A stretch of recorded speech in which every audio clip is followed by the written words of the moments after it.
Today we are going to talk about a very important topic. It is called the socio-emotional learning.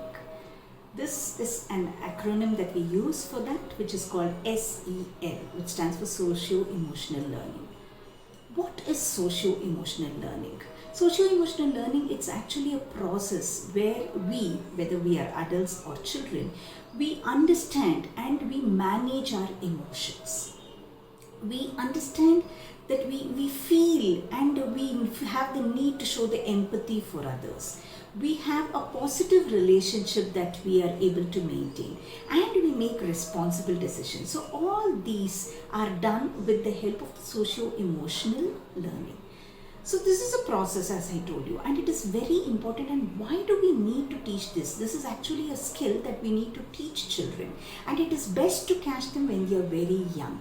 Why is it so? Because things are changing. We can notice that right now in the pandemic situation, how many of us have had to adjust to a lot of things. There was a lot of change. So we enable our children to face these changes, and that is possible only when they are very fit in terms of the socio-emotional connect and the support that they receive.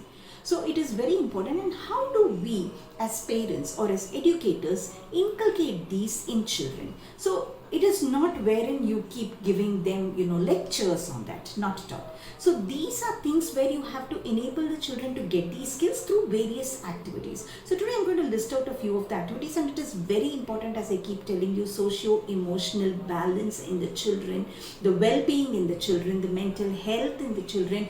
Why children, be it adults, be it children, it is important for all of us. So try and use these activities with your children. The very first activity that I want to tell you is, art is soothing. So it's very important that you have a lot of art supplies which you give your children, crayons, paints, sketch pens, etc. and paper. And then you can play. This can be done in the online medium if you're a teacher and you want to take it forward in your classrooms. For parents, you can do it as a matter of practice at home and where all of you are involved as a family. So play some soothing music, or it could be read out a story, or it could be a poem, anything. You could choose anything. And, let all of them listen to it for some time. And then say, with the help of art material, we want you to express how did you feel. So they use the different art supplies and they express how did they feel. Was this music or the story or whatever we read, was it happy or sad? How did you feel about it? What colors came into your mind when this music was played, or when this story was read, or when this poem was read?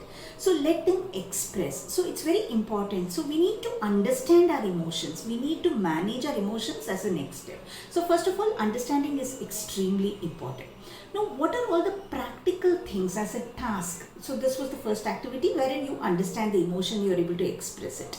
So what is it as a teacher you can start doing as a next level in terms of enabling them for self-management, in terms of self-discipline, in terms of taking up responsibility and making sure that they are able to adhere to that. So what do you do as a teacher? So in a general school scenario, what do? We give responsibilities to the children. Okay, today, this person will be in charge of the blackboard, this person will be in charge of writing out, what particular session happens next, or erase the blackboard, or distribute the books, or collect the papers. All these were things which in a regular scenario, in a face-to-face classroom session, we would give.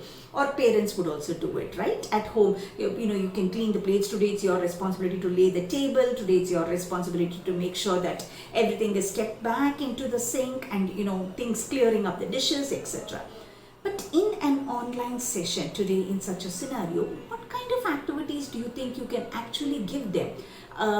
Because you cannot tell them to come and erase the board, right? So what do? So you enable children to start saying, let's say you track the attendance. Suppose there is a chat, so you are the one who is going to manage and monitor the chat sessions. So the children start taking up those responsibilities in terms of tracking the attendance, or in terms of finding out what the chat thing is. Or you could introduce certain brain booster activities. Say that you're in charge of a brain booster activity today, you're in charge of a warm-up activity today. So the children will be very excited about it and want to know.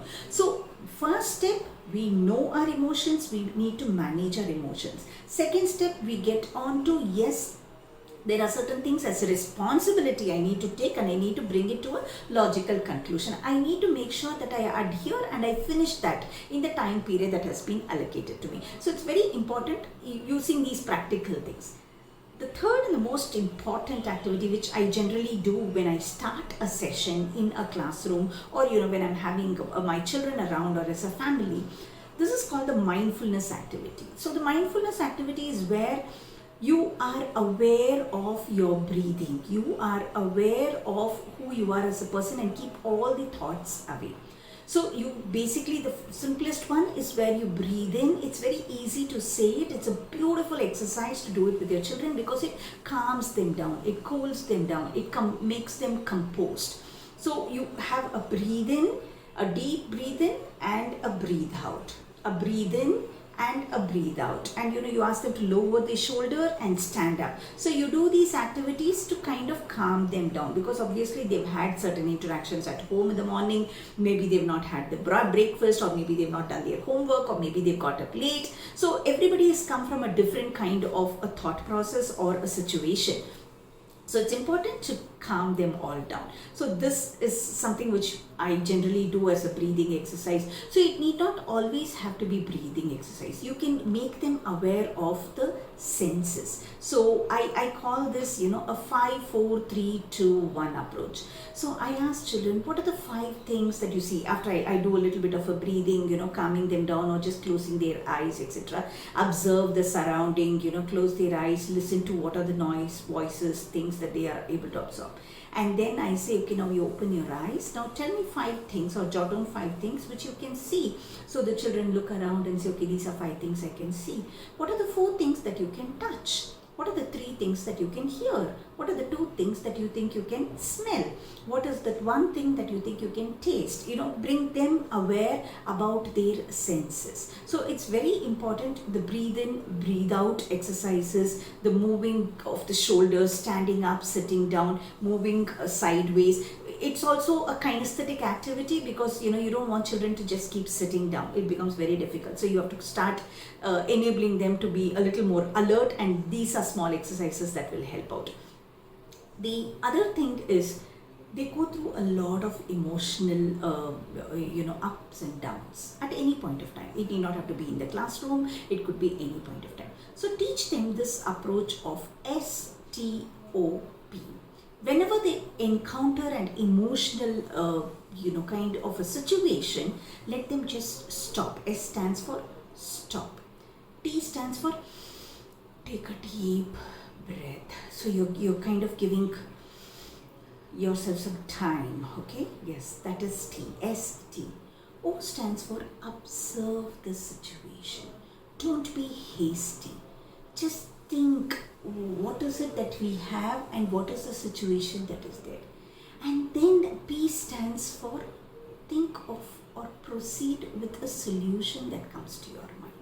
So anything, when you are in an emotional moment, your brain doesn't work, because you are a little perturbed, worried, scared. In such situations, the brain stops functioning and you will not be able to take the next step. So that's why what we do is the stop approach, where you just stop.